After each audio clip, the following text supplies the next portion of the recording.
इचलकरंजी शहरातील रस्ते हे सिमेंट काँक्रीटचे करण्यात येणार असून त्याचा रोडमॅप तयार केला जात आहे, असे प्रतिपादन माजी आमदार सुरेश हाळवणकर यांनी केले.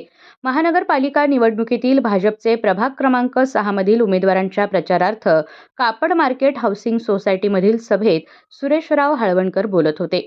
सुरेशराव हाळवणकर म्हणाले, शहरातील रस्ते कायमस्वरूपी चांगले करण्याचा मानस आहे. नागरिकांना नळ कनेक्शन घेता येईल आणि रस्ते पण चांगले होतील याचा विचार करून सिमेंट काँक्रीटचे रस्ते तयार केले जातील. त्याचा चांगला रोडमॅप करण्याचे काम सुरू आहे. नमामि गंगेच्या धर्तीवर पंचगंगा नदी घाटाचा विकास करून तेथे आरती केली जाईल. एक पर्यटन स्थळ म्हणून पंचगंगा घाटाचा विकास करण्यात येईल.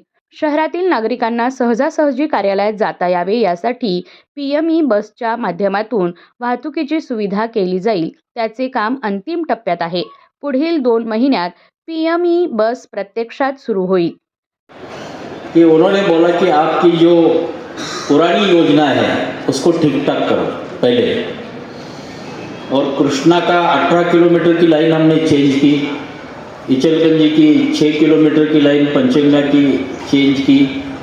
ये विट्ठल चोपड़े पानी पुरवठा के सभापति थे, तब उन्होंने कट्टी मोड़ बोल के गणपति मंदिर के पास एक रिजर्व बहुत अच्छा स्रोत है, वहाँ से 6 TMC पानी 14 TMC ये आएगा. ये कुल मिला के 70 या 80 MLD पानी ये इचलकरंजी के लिए अभी उपलब्ध 1 महीने के अंदर हो जाएगा.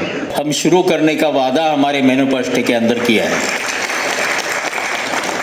इधर तालियां कम बज रही है, बहनों ने तालियां बजाई, उनका पानी का संबंध ज़्यादा है. आपको तो मालूम ही नहीं है पानी कहाँ से आता है.